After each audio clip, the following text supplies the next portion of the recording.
a una comunidad de creyentes que están acostumbrados a acercarse a Dios a través de los rituales de la ley mosaica, que están acostumbrados a purificaciones, a lavamientos, a comidas, a hacer distinción entre comida santa y comida impura, entre lo puro y lo impuro. Ese es el contexto en el que escribe el apóstol Pablo. Extiende su mensaje también Pablo a aquellos que eran parte del pueblo de Israel, pero que en la dispersión a Siria habían sido asimilados como gentiles, y que cuando llega el evangelio, aunque ellos guardaban la ley, no la guardaban tan estrictamente como los judíos, como los que se habían quedado y habían regresado del cautiverio babilónico a Jerusalén, a Judá. Y en este choque, porque pues prácticamente es un choque de dos culturas, aunque son a través de Abraham, son hermanos por genealogía, pero ya habían sido asimilados por la cultura occidental, y aun cuando trataban de guardar el conocimiento que ellos tenían de la ley de Moisés, la habían mezclado con otras prácticas, había sincretismo en la práctica de la fe mosaica de las 10 tribus que se fueron a la dispersión. Entonces, cuando Pablo comienza su ministerio y se va a la tierra de los gentiles, y gentiles no solamente son los que no son parte del pueblo de Israel, gentiles también eran las 10 tribus que habían sido asimiladas por las demás naciones. Así los consideraban las 2 tribus que permanecieron en Judá, consideraban a sus hermanos como gentiles, como extranjeros. Cuando se juntan, porque el propósito de Pablo es comunicar que el Mesías de Israel ha llegado y que la nación debe reunirse porque su Mesías ha llegado, y su Mesías ha llegado para reunirlos nuevamente, como decía el profeta Habacuc, y que en algún momento lo vimos también, para reconstruir el tabernáculo de David, levantar la casa de David, y que todas las tribus busquen a Dios. Y esta bendición se iba a extender también a otras naciones, a los gentiles de ese tiempo. Entonces, cuando Pablo comienza su ministerio,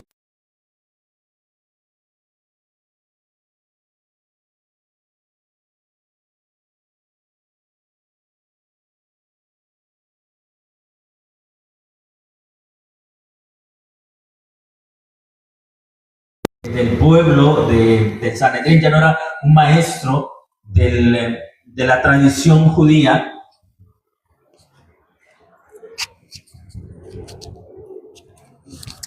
y ahora él comienza su ministerio, y el Sanedrín, es muy probable que el Sanedrín, recuerde, era como la institución académica de ese tiempo del pueblo de Israel. El Sanedrín comienza a cuestionar si realmente el apóstol Pablo, quienes nosotros llamamos al apóstol Pablo, para ellos Saulo de Tarso, tiene las credenciales, tiene la autoridad para ser maestro de las tribus de Israel, maestro del pueblo de Israel. Y de eso trata el capítulo 3 de Pablo, diciendo que él no necesita carta de recomendación. Vamos a ir a la última parte del capítulo 3, vamos al verso 10, del verso 10 al verso 18, porque Pablo, aunque no lo toca directamente, aunque no menciona en esta parte el término nuevo pacto, él está hablando del nuevo pacto y está haciendo un contraste entre el antiguo pacto y el nuevo pacto, y eso lo debe usted tener bien claro, bien en mente, porque está haciendo una distinción entre Moisés, que fue el mediador de ese pacto, el pacto mosaico, que nosotros y la Biblia llama antiguo pacto, y Jesús, que es el mediador y el dador del nuevo pacto. Entonces, recuerda usted lo que vimos el domingo pasado, cuando Moisés está bajando de la montaña y ha recibido las tablas de la ley. Dice el texto, dice Pablo, que Moisés tiene que cubrirse el rostro porque el pueblo no puede verlo directamente. Él ha visto a Dios, él ha estado en la presencia de Dios, pero el pueblo no está preparado para estar en la presencia de Dios, no está listo para entrar a la presencia de Dios. Así que lo que hace Moisés es cubrir su rostro. Y Pablo utiliza esta experiencia de Moisés para contrastar precisamente la diferencia entre el antiguo pacto y el nuevo pacto. Y en el capítulo 2 y capítulo 3 de la carta a los Corintios, Pablo también usa como un sinónimo, no un sinónimo exacto, pero sí otra forma de nombrar al nuevo pacto es a través de el evangelio de Jesucristo. Así que el evangelio de Jesucristo y el nuevo pacto son términos que se utilizan para hablar de lo mismo. Hablar del evangelio de Jesucristo es hablar del nuevo pacto. Y de eso está tratando el apóstol Pablo aquí, y voy a hacer algunas lecturas. En el verso 10, Pablo escribe lo siguiente a la iglesia: pues aún lo que fue glorioso no es glorioso en esta parte a causa de la gloria que lo sobrepasa. Así que el antiguo pacto fue glorioso por todas las expresiones que hubo en la montaña. Pero el nuevo pacto, dice Pablo, es mucho más glorioso. ¿A qué se refiere Pablo? Regrese unos versos atrás, vamos al verso 7 y verso 8. Seguimos en el capítulo 3. Segunda carta a los Corintios, capítulo 3, verso 7 y verso 8. Y escribe el apóstol Pablo: y si el ministerio de muerte grabado con letras en piedra fue con gloria, tanto que los hijos de Israel no pudieron fijar los ojos en el rostro de Moisés a causa de la gloria de su rostro, la cual se desvanece, pregunta: ¿cómo no será más gloria el ministerio del Espíritu? El ministerio del Espíritu. Y esto es extraño para nosotros. El contexto que nosotros tenemos acerca del Espíritu Santo es la iglesia pentecostal y la iglesia carismática. Quizá muchos de nosotros provenimos de una iglesia pentecostal, y tú sabes lo que es el Espíritu en la iglesia pentecostal, ¿no es cierto? Son manifestaciones sobrenaturales. Es entrar en éxtasis, es tal vez recibir profecías, es que alguien te diga: el Señor me da una palabra para ti, es que las personas en la alabanza, en la adoración, experimenten algo sorprendente, algo sobrenatural, brinquen, salten, sientan algo emocionante. Ese es nuestro contexto del Espíritu. En la iglesia carismática es igual, son palabras de fe, son declaraciones, es confesión hasta cierto grado positiva. Declaro, decreto, el Espíritu me hace sentir, el Espíritu me mueve a tal lugar, me mueve a hacer esto, me mueve a decirte aquello, el Espíritu me lleva a decretar sobre tu vida salud, prosperidad. Ese es el contexto para la iglesia cristiana acerca del Espíritu. Cuando tú lees el texto, por ejemplo, en el verso 8 del capítulo 3, ¿cómo no será con más gloria el ministerio del Espíritu? A nosotros nos suena a pentecostalismo, porque ese es nuestro contexto. Pero Pablo no era pentecostal, el movimiento pentecostal no existía. El movimiento pentecostal surgió en 1900 en Topeka, Kansas, en Estados Unidos. Así que imagínate, los creyentes de otros tiempos, cuando leían antes de 1900 este texto, no les venía a la mente el movimiento pentecostal. Actualmente sí, porque es el trasfondo en el que el cristianismo se ha desarrollado en México. Pero Pablo no era pentecostal, Pablo era judío, Pablo no era carismático, Pablo era judío. Así que, ¿qué significa para Pablo o qué quiere decir Pablo a la iglesia de Corinto y qué es lo que nosotros debemos entender cuando leemos cómo no será con más gloria el ministerio del Espíritu? La palabra ministerio es una palabra que se usa para hablar de servicio, de trabajo, de labor. Así que pudiera leerse de esta forma: ¿cómo no será con más gloria el trabajo, la labor del Espíritu? La mayoría de las versiones traducen espíritu con E mayúscula. ¿Por qué? Nuevamente, porque en nuestro contexto occidental, nosotros, la mayoría de los cristianos, aunque no todos los cristianos, pero la mayoría de los cristianos somos trinitarios. ¿Qué significa esto? Que la mayoría de los cristianos creemos en un solo Dios manifestado en tres personas. ¿Es cierto? Padre, Hijo y Espíritu Santo. Pero déjame recordarte algo importante. Los judíos no eran trinitarios. No eran trinitarios. Ellos tenían una declaración. Oye, oh Israel, el Señor tu Dios, el Señor uno es. Ellos no eran trinitarios.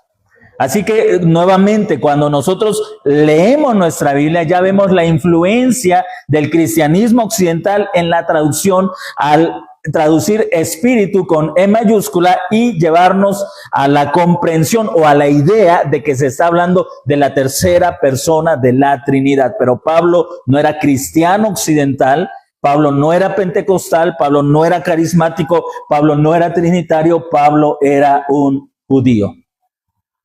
En alguna ocasión les he dicho y lo reitero, como dogma nosotros sostenemos la Trinidad, creemos en la Trinidad porque es la confesión de la iglesia cristiana, pero debemos aceptar que la idea, el concepto o la doctrina de la Trinidad no está en las Escrituras. Es el resultado de la reflexión generalmente filosófica de los padres de la iglesia. Vas a encontrar el concepto de la Trinidad quizá por primera vez en un documento histórico, en el credo apostólico, si no me equivoco, y si no es en el credo niceno.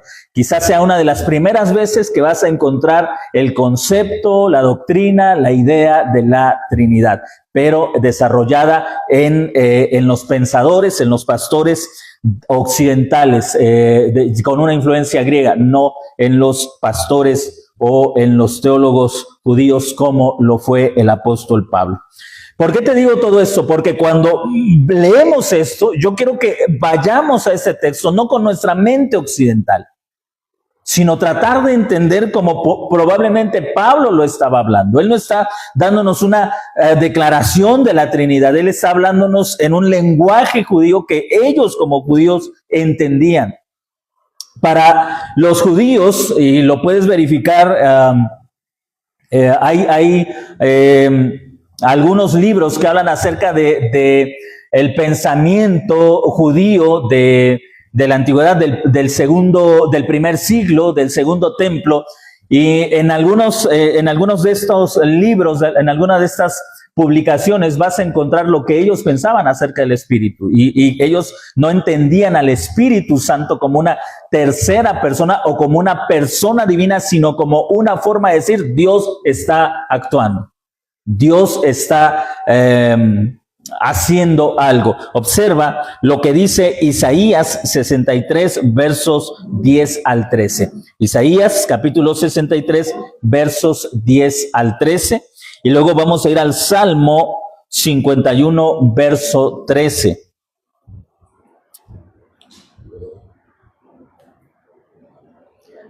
Isaías capítulo 63, versos 10 al 13. Si alguno de ustedes lo encuentra, puede darle lectura, por favor. Isaías capítulo 63, versos 10 al 13.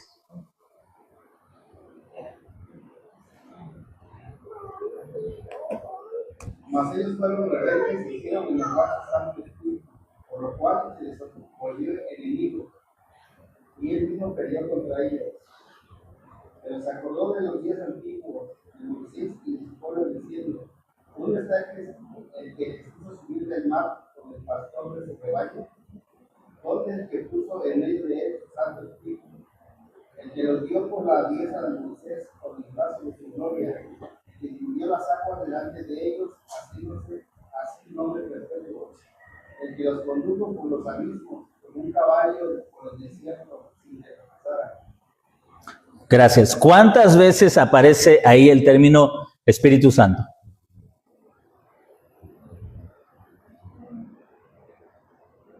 En ese verso, uno en el verso 10 y luego en el verso 13, si no me equivoco, ¿no? 11. Verso 11. Entonces, ¿cuántas veces tenemos ahí el término Espíritu Santo? 2. En el Antiguo Testamento, el término Espíritu Santo aparece solamente 3 veces. 3 veces. 2 en Isaías y 1 en el Salmo 51:13. Y no aparece en el texto hebreo como Espíritu Santo, sino como el Espíritu de su santidad. El Espíritu de su santidad, que es algo distinto. Les repito, nosotros seguiríamos siendo trinitarios en nuestro dogma, ¿sí? Lo que intento es que ahorita nos acerquemos al texto desde un pensamiento hebreo, como ellos lo entendían. En uno de los Targum, un Targum es una explicación judía de un texto hebreo. Isaías 63, verso 10 dice, se rebelaron contra el espíritu de mis profetas. Ahora, vamos al Salmo 51, verso 13. Porque cuando la Biblia habla acerca del Espíritu de su santidad o del Espíritu Santo, como se traduce en nuestras versiones, en estos tres pasajes, dos en Isaías 63 y uno en el Salmo 51, 13, vamos a ver qué es lo que se da a entender con esto para que podamos también comprender qué es lo que hay en la mente de Pablo cuando habla acerca del ministerio del Espíritu. ¿Qué dice el Salmo 51, 13? Entonces enseñaré a los transgresores tus caminos y los pecadores se convertirán a ti. Ok. 51:10. Bueno, el texto que vamos a buscar es el que dice, y no quites de mí. No eches de tu presencia y no quites de mí tu Santo Espíritu. Correcto. ¿Qué verso es? 11. Entonces corregimos. Es Salmo 51, 11. Ahora, ¿puedes leer el verso 11 y 12 también, por favor? No me eches de tu presencia y no quites de mí tu Santo Espíritu. Restitúyeme el gozo de tu salvación y sosténme con un espíritu de poder. Y ahora el 13. Entonces enseñaré a los transgresores tus caminos y los pecadores se convertirán a ti. No me eches de tu presencia y no quites de mí tu Santo Espíritu. ¿A qué se está refiriendo el salmista? Ahora, en la teología cristiana, ¿qué significa eso? Perder tu salvación, que el Espíritu Santo que viene a morar en ti, se va. Pero el apóstol, David está hablando, recuerda que en el libro de los Hechos, en el capítulo 2, en el primer sermón del apóstol Pedro, él dice que David habló como profeta. Cuando la Biblia habla, tanto en Isaías como en el libro de los Salmos, acerca del Espíritu de su santidad o del Espíritu Santo, está hablando acerca de que había hombres que hablaban de parte de Dios o que daban un mensaje de parte de Dios. Recuerda, en el Antiguo Testamento, un profeta no era alguien que vaticinaba el futuro, no era alguien que anunciaba el futuro, más bien un profeta era alguien que declaraba la voluntad de Dios. Y David, como rey, le dice al Señor, no me eches de tu presencia. En el libro del profeta Jeremías, Dios, hablando en contra de los falsos profetas, dice, han escuchado a los profetas, los que no están en mi presencia, los que no están delante de mí, a esos han escuchado. Entonces un profeta estaba en la presencia de Dios, porque, desde luego, metafóricamente, porque oía la voluntad de Dios y la daba a conocer al pueblo de Israel. No me eches de tu presencia, dice el salmista, es decir, que no pierda la investidura de ser el profeta de tu pueblo, el que hable a tu pueblo, el que revele la voluntad a tu pueblo, el que guíe a tu pueblo. Por eso en el verso 13 también el salmista David dice, entonces enseñaré como profeta, ese era el trabajo del profeta, enseñar la voluntad de Dios. Repito, en el contexto actual del cristianismo, un profeta es el que vaticina tu futuro. El Señor me dice que este año te vas a casar.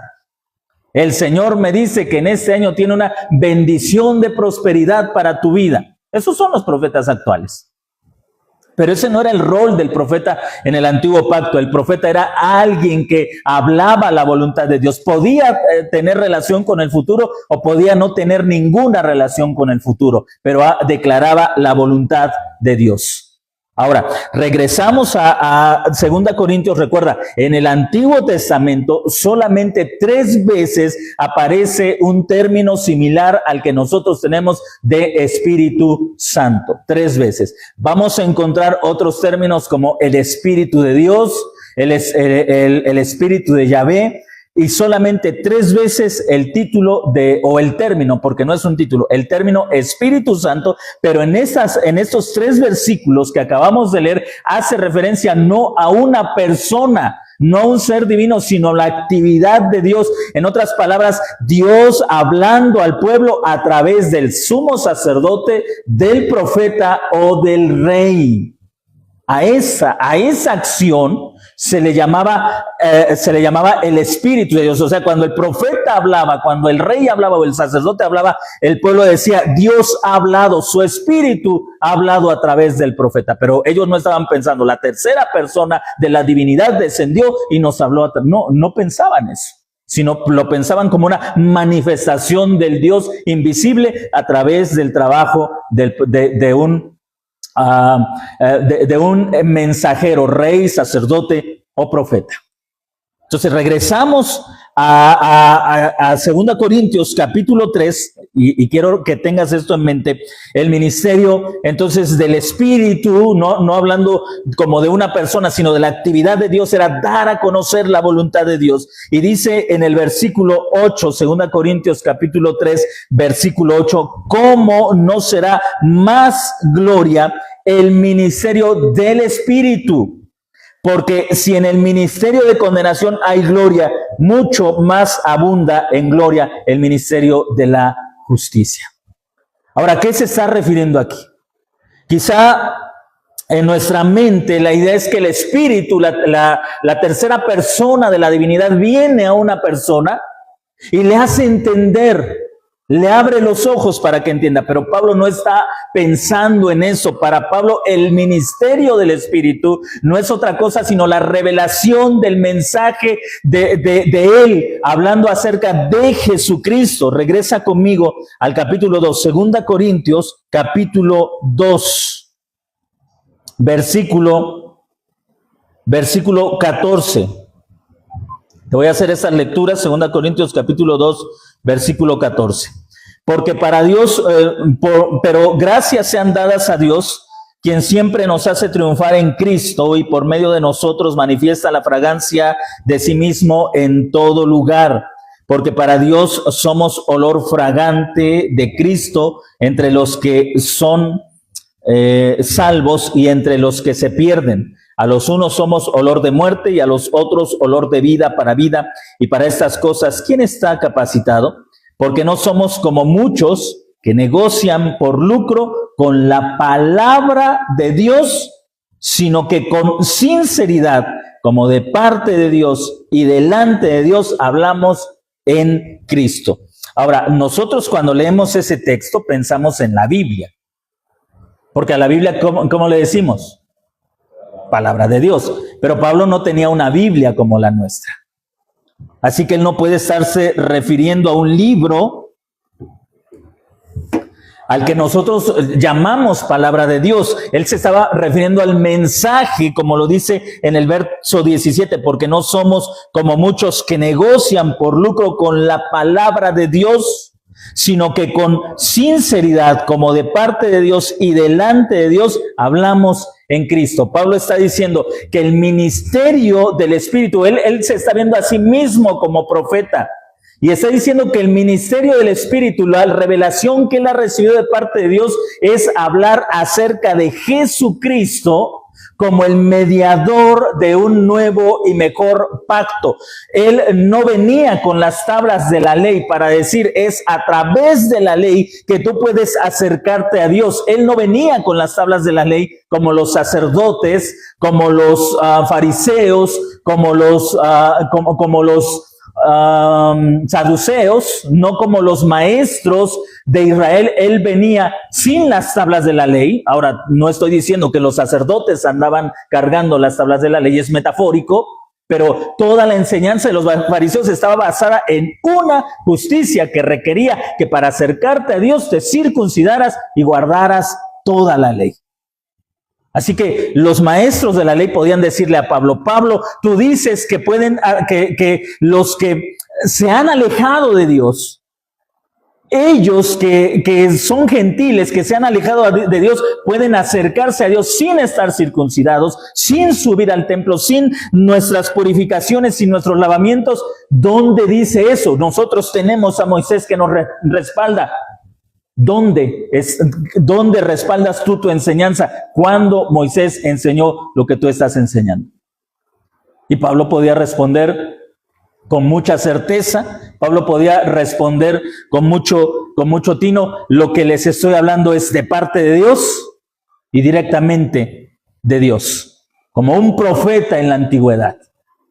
El profeta en la antigüedad no necesariamente hablaba, aunque interpretaba la ley, pero no necesariamente era un intérprete de la ley como los fariseos, pero todo lo que decía venía de parte de Dios.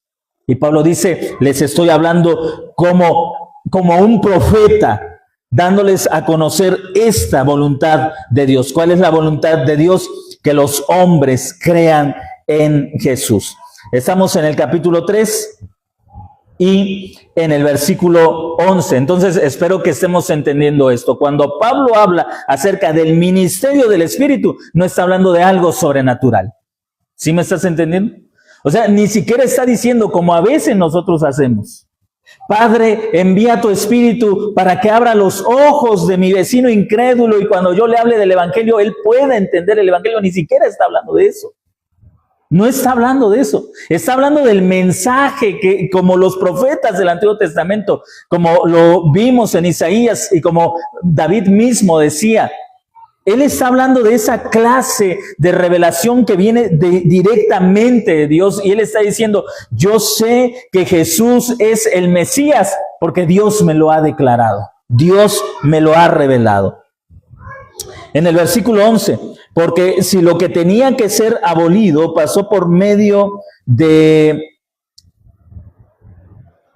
gloria, mucho más permanecerá en gloria lo que permanece. Así que teniendo tal esperanza, somos muy valientes, muy osados, y no como Moisés que ponía un velo sobre su rostro para que los hijos de Israel no fijaran los ojos en el fin de aquello que había de acabarse. Pero el entendimiento de ellos se embotó, porque hasta el día de hoy sobre la lectura del antiguo pacto permanece el mismo velo no descorrido que por Cristo es quitado. Ahora, ¿te das cuenta cómo Pablo está hablando de cosas muy extrañas para nosotros? Bastante extrañas, que no son parte de nuestra, de algo cotidiano, porque nosotros, el antiguo pacto para nosotros es extraño cuando tú y yo hemos ofrecido un sacrificio para acercarnos a Dios. Cuando hemos necesitado de purificaciones para acercarnos a Dios. Así que esto nos resulta extraño. Quizá tenemos nuestros propios ritos para entrar a la presencia de Dios, ¿no? Bueno, nosotros no, pero el cristianismo en general. Vamos a entrar a la presencia de Dios. Cierra tus ojos y levanta tus manos. Y dile al Señor, Señor, estoy aquí, ven y tócame. Prepárate para entrar a la presencia de Dios. Y entonces el tecladista comienza a tocar algo que mueva tus emociones. Y dile al Señor, aquí estoy, lléname con tu presencia. Mire, estoy sintiendo algo bonito. Levante usted las manos. Creo que el Espíritu está cayendo. Y esa es la forma en que la gente piensa que se entra a la presencia de Dios. Pero Pablo no está hablando de estas cosas. Él está hablando de esa verdad que es revelada, de esto que es dicho. Y nota lo que dice en el verso 14. El entendimiento de Dios se embotó.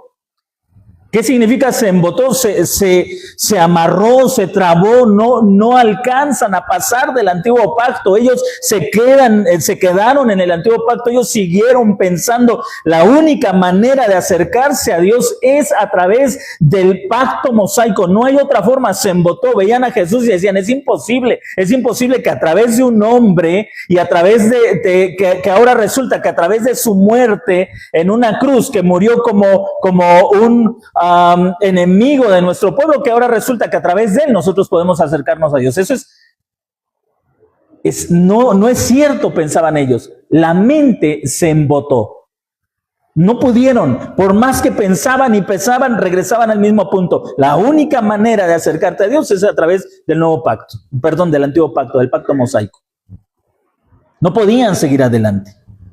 Y dice en el verso 15, aún hasta el día de hoy, no hasta nuestro tiempo, no hasta el 2025, sino hasta el día en que Pablo estaba escribiendo la segunda carta a los Corintios, aún hasta el día de hoy, siempre que he leído Moisés, un velo está puesto sobre el corazón de ellos, pero cuando alguno se convierte al Señor, el velo se le va quitando. Cuando alguno se convierte al Señor, en otras palabras, cuando alguno de esos judíos creía en Jesús como el Mesías, comenzaba a comprender el antiguo pacto, como algunos expositores, como algunos teólogos dicen en la actualidad, la única forma en que puedes entender el Antiguo Testamento es a través de Cristo. Cristo es la clave hermenéutica para entender el Antiguo Testamento. Algo así está diciendo Pablo. Cuando un judío comprendía, creía, aceptaba a Jesús, entonces comenzaba a entender el Antiguo Testamento y comenzaba a darse cuenta que era preparatorio para la venida del Mesías. Versículo 17, aquí también es donde quiero que pongamos atención, porque el Señor es el Espíritu, y donde está el Espíritu del Señor hay libertad. ¿Te das cuenta que Pablo dice algunas cosas extrañas? El Señor es el Espíritu. ¿Quién es el Señor? Bueno, él está hablando de Jesús, del Mesías, y dice que es el Espíritu. Y entonces los creyentes nos confundimos y surge una línea trinitaria y surge una línea unicitaria. Porque no entendemos las Escrituras desde una mentalidad hebrea. La queremos entender desde nuestro pensamiento occidental. El versículo 18 dice, pero nosotros todos, con rostro descubierto, contemplando como en un espejo la gloria del Señor, vamos siendo transformados por el Espíritu de gloria en la misma imagen del Señor.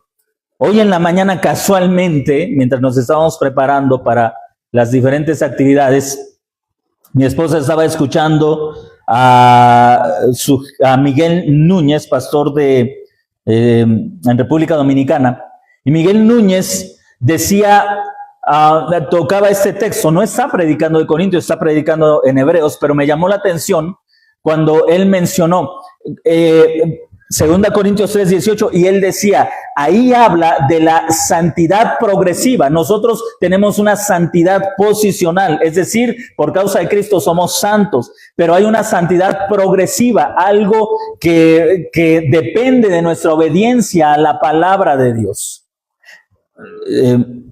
La idea de la santidad posicional, o progresiva, perdón, es que en la medida en que tú obedeces la Biblia, tú vas siendo santificado. La mayoría de los teólogos dice, la santidad progresiva nunca es alcanzada en esta tierra, porque no hay obediencia perfecta en esta tierra. Así que nuestra santidad siempre será progresiva, siempre estarás en un proceso de santificación hasta el día de tu muerte, porque tu obediencia no es perfecta aquí. Pero eso es lo que está diciendo Pablo. Pablo está hablando de una santidad progresiva. Vamos a leer el texto nuevamente. Pero nosotros todos, Pablo y a los que está escribiendo, todos nosotros, con rostro descubierto, no como Moisés que se cubría el rostro, no como el pueblo que apartaba el rostro, la mirada de Moisés, porque no soportaban ver el resplandor de su rostro. Pablo dice, nosotros, todos nosotros, como con rostro descubierto, contemplando como en espejo la gloria del Señor, viendo la gloria del Señor, como si fuera un espejo. Ahora, los espejos de ese tiempo son diferentes a los nuestros. Nosotros conocemos esos espejos donde tú ves tu rostro con mucha claridad. Los espejos de ese tiempo eran más parecidos a las cucharas que todos nosotros tenemos en casa. Esa cuchara que color plata, que la pones frente a ti y puedes ver tu rostro, pero no lo distingues perfectamente. Así eran los espejos. Y Pablo está escribiendo, todos nosotros contemplamos como en un espejo la gloria del Señor. Fíjate, vamos siendo transformados por el Espíritu, pero regresa al verso 16. Cuando alguno se convierte al Señor, el velo le es quitado. Así que, ¿a qué se refiere Pablo con el vamos siendo transformados? No se refiere a una purificación moral. No está diciendo nos vamos siendo más obedientes, nos vamos santificando, nos vamos apartando del pecado. No está diciendo eso. Todo su capítulo es acerca de comprender a Cristo. Eso es el tema de Pablo, no la moralidad. Pablo no está diciendo estás en un proceso de santificación, hoy que tal vez estás recién convertido al evangelio, todavía te gusta bailar, todavía te gusta, te gustan algunas cosas que dependiendo de la iglesia a la que vayas te van a decir si es pecado o no es pecado. Pero conforme va pasando el tiempo te tienes que ir santificando y vas a ir dejando esas cosas que hoy te gustan. Pablo no está hablando de eso. Su tema es Cristo. Su tema es el contraste entre el antiguo pacto y el nuevo pacto. Versículos atrás acaba de decir, los judíos tienen el entendimiento embotado, no pueden ver a Cristo, no entienden a Cristo. Leen a Moisés y en lugar de entender que Moisés hablaba acerca de Cristo, se mantiene su entendimiento embotado y siguen diciendo, es necesario guardar toda la ley para acercarte a Dios. Y versículos adelante, entonces Pablo explica, pero cuando creen en Cristo, cuando aceptan la persona de Jesús, su ministerio, su obra, cuando creen en Cristo, el velo les es quitado y comprenden el plan redentor, comprenden por qué Jesús vino. Y por eso dice en el verso 18, nosotros todos con rostro descubierto. ¿Por qué ellos tenían el rostro descubierto? Porque ya habían creído en Cristo. Nosotros vemos con claridad. Nosotros ya no estamos amarrados al antiguo pacto. ¿Te das cuenta cómo en la actualidad, quizá aunque no es una aplicación directa, pero todavía hay muchos cristianos que no ven con claridad a Cristo? Todavía tienen un velo en el rostro. Dicen, sí, tienes que creer en Cristo, pero si no guardas los mandamientos, no eres realmente salvo. Sí, debes creer en Cristo, pero si no guardas el sábado, no eres verdadero creyente. Sí, es bueno creer en Cristo, pero si no crees en la Trinidad, no eres realmente salvo. Sí, debes creer en Cristo, pero si todavía te gustan las cosas mundanas, no eres realmente salvo. Entonces, tienen un velo, porque si crees en Cristo, creer en Cristo te salva, pero si no dejas de hacer tú cosas por ti mismo, no eres salvo. Y hay una contradicción que ni ellos mismos pueden explicar. No pueden entender. Pablo no está hablando de moralismo, Pablo está hablando de una comprensión, el ministerio del Espíritu Santo, como vimos hablando en un lenguaje cristiano actual, el ministerio del Espíritu Santo, hablando en un lenguaje actual, entonces sería que la gente entendiera a Cristo, comprendiera a Cristo. En otras palabras, el ministerio de Pablo como apóstol era dar a conocer a Jesús a través de una comprensión o usando a Jesús como el método de interpretación del Antiguo Testamento. En el versículo 18, la segunda parte dice, vamos siendo transformados por el Espíritu, de gloria en la misma imagen del Señor. Vamos siendo transformados. Y la palabra siendo transformados está en una voz pasiva. Significa que recibes algo, no que haces algo. En la santificación progresiva, tú debes estar involucrado en tu santificación. Es decir, si yo quiero ser más santo, yo de forma personal, voluntaria, consciente, debo dejar ciertas cosas. Eso es lo que creen en la santificación progresiva. Pero Pablo dice, vamos siendo transformados. Es decir, en la medida que comprendes el evangelio de Jesucristo, vas siendo cambiado. No moralmente, no en tu moralidad. El punto no es la moralidad, sino en tu imagen, en tu imagen. Ahora, quiero que entienda esto, porque el pueblo bajo el antiguo pacto, Pablo a los Gálatas dice que el pueblo bajo el antiguo pacto era esclavo, no hijo. Gálatas capítulo 3 y capítulo 4. Vaya conmigo para que vea usted lo que dice. Gálatas capítulo 3, capítulo 4. Versículo 24 y 25. ¿Quién me lee esos versos, por favor? Gálatas, capítulo 4, versos 24 y 25.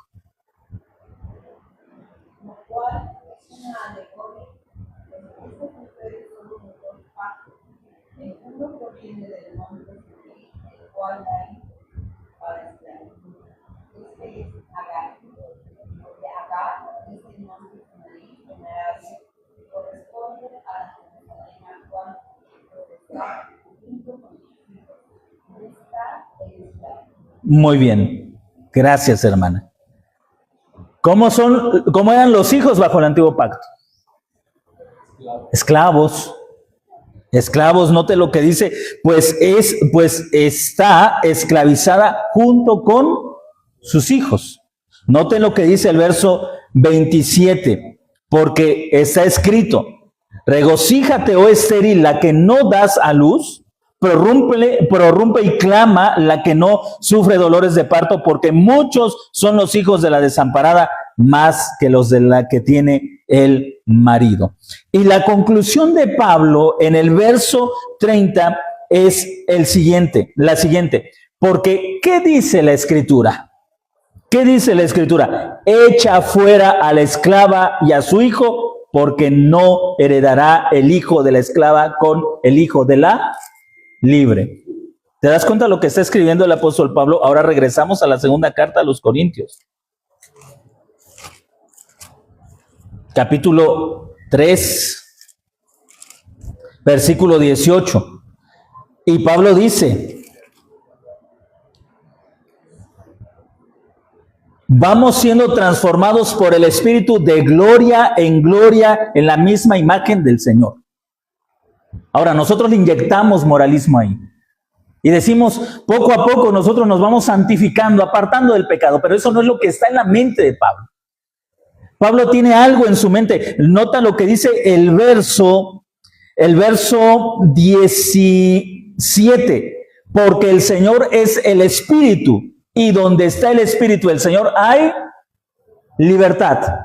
Entonces, quiero que veas bien esto, porque la transformación de la que está hablando el apóstol Pablo es de la transformación del pueblo de Israel bajo el antiguo pacto de ser esclavos a llegar a la plenitud de la libertad. En la medida en que entendían el nuevo pacto, iban siendo transformados, iban siendo redimidos de la esclavitud, del viejo pacto a la libertad del nuevo pacto. A eso llama el apóstol Pablo transformación. Nosotros vamos siendo transformados, vamos saliendo de la esclavitud del antiguo pacto, de un pacto de muerte, de un pacto de condenación, y vamos caminando a la imagen del Hijo que es libre y que ha heredado todas las cosas. ¿Dónde ves la moralidad ahí? No hay moralismo. Es una transición de viejo pacto a nuevo pacto. Es un cambio de un pacto de muerte a un pacto de vida, de un pacto de esclavitud a un pacto de libertad. Por eso le decía el domingo pasado, nosotros estamos en una etapa de transición o en una etapa de culminación. Si estamos en una etapa de transición, eso significa que estamos saliendo de la esclavitud del antiguo pacto y vamos a la libertad del nuevo pacto. Pero usted y yo no nacimos judíos, nacimos mexicanos. Jamás estuvimos en pacto con Dios. Así que nosotros no estamos en un proceso de transformación. Cuando alguien que es bien mexicano como cualquiera de nosotros cree en el Señor Jesús, entra a un pueblo que recibió su libertad hace poco más de 2000 años atrás. Llega a ser parte de un pueblo que ha recibido su plena libertad y es injertado en un pueblo que es libre, que ha recibido su libertad. Así que nosotros entramos a heredar una libertad, a disfrutar de una libertad como miembros del pueblo del pacto, pero nosotros no estamos en un proceso de transformación. No estamos en un proceso de santificación, no estamos en un proceso de transformación, no estamos yendo de gloria en gloria, estamos siendo injertados en un pueblo que está lleno de gloria, en un pueblo que ahora es hijo de Dios, porque el antiguo pacto ha sido completamente eliminado, que fue completamente destruido. Usted recordará en el año 70 cuando el templo cayó. Esto es bien importante para que nosotros entendamos nuestra vida como cristianos. Nosotros no estamos en un proceso de perfeccionamiento, no estamos metidos en una santificación progresiva, no estamos metidos en una lucha contra el pecado. La Biblia jamás habla de que el creyente luche contra el pecado. Es Cristo quien derrotó al pecado. 1 Corintios capítulo 15 dice que Jesús derrotó o cumplió la ley, y al cumplir la ley derrotó al pecado y derrotó a la muerte. ¿Y sabe qué? Los creyentes seguimos luchando contra el pecado. Como en una ocasión le decía, peleamos contra molinos de viento, como Don Quijote, que miraba esos molinos de viento y se imaginaba a enormes enemigos que tenía que destruir. Así nosotros luchamos contra el pecado cuando la Biblia dice que Cristo derrotó al pecado con su muerte y resurrección. Nosotros estamos plenos. Ahora, esto no tiene que ver con moralidad. Eso en alguna ocasión le he dicho, el cambio en nuestra conducta tiene que ver con instrucción, pero no es una transformación, más bien es una comprensión de nuestro llamado como hijos de Dios a transformar lo que está a nuestro alrededor. Pero vivimos o llegamos por la fe en Jesús a una relación de plenitud, no una relación de transformación. Dios no nos está viendo y viendo a ver cómo estás creciendo en la santidad, a ver cómo estás avanzando en la santidad, a ver si estás esforzándote en la santidad. Dios te ve dentro de un pueblo que ha sido perfeccionado, que ha recibido la libertad gloriosa de los hijos de Dios por Cristo Jesús. Así que, hermanos, comprender estos aspectos del nuevo pacto nos enseña a vivir con libertad. Desde luego, si el pecado ha sido derrotado, entonces esto no es libertad para pecar, pero es libertad para vivir como creyentes, para acercarnos a Dios con la plena certeza de que Él nos ve como sus hijos, para vivir en la presencia de Dios, para trabajar en la presencia de Dios, para actuar en la presencia de Dios. Pero muchos creyentes siguen viviendo en la esclavitud de un pacto que ya no existe. Mire, qué tan absurdo sería que nosotros nos sujetáramos a leyes, no sé, a leyes de un antiguo o de un pasado en nuestro México, no sé, de una constitución. ¿Cuál fue la constitución? ¿Cuál es la constitución anterior? Quienes saben de historia. Bueno, esa, googleenla rápido ya. Bueno, que usted y yo nos sujetáramos a leyes antiguas y que anduviéramos por la calle, por la vida, teniendo temor de que alguna de esas leyes antiguas cayera sobre nosotros, y viviéramos con ese miedo, con ese temor. Oye, no hago esto porque me vaya a pasar algo, porque me vayan a sancionar. ¿Pero de qué ley me estás hablando? Bueno, es que en 1903 había esta ley. Eso es absurdo. Que tú te sujetes a leyes que ya no están vigentes. Nos parecería absurdo. Pero no nos parece absurdo que cristianos se sujeten a un código moral que ya no está vigente. De repente vemos a personas que dicen, no, hermano, yo no como cerdo. No, wow, qué personas tan celosas, qué personas tan santas. No, hermano, yo no hago esto. Dicen, por ejemplo, algunas mujeres cristianas de otros grupos cristianos, no, hermana, yo no uso aretes, yo no me pinto, yo no uso pantalón porque a Dios no le agrada nada de eso. Ay, qué hermanas tan santas, qué hermanas tan amadoras de Dios, que buscan la santidad, que buscan la pureza, que buscan, no hombre, que esas hermanas estuvieran en la congregación, se sujetan a leyes que no están vigentes y que ni siquiera eran vigentes en el pueblo de Israel, porque no eran estos los problemas. creamos leyes que no aparecen en la Biblia y nos amarramos a ellas. Eso es absurdo. El Evangelio, el nuevo pacto, es un llamado a la libertad. Obviamente no el libertinaje, pero sí a la libertad de vivir como hijos de Dios. Y de poder entender que como hijos de Dios podemos reflejar su gloria en nuestras vidas y hacer lo que Él hizo. Y usted se da cuenta que Jesús no vivió de una forma egoísta para sí, sino que vivió para amar a su Padre y amar a los demás. Entonces vivir en libertad no tiene que ver con el egoísmo, con vivir como yo quiero, con hacer lo que a mí me place, con vivir en pecado. Significa reflejar la belleza, la libertad de los hijos de Dios. Y es importantísimo entender el nuevo pacto, para que usted y yo podamos vivir en esa libertad.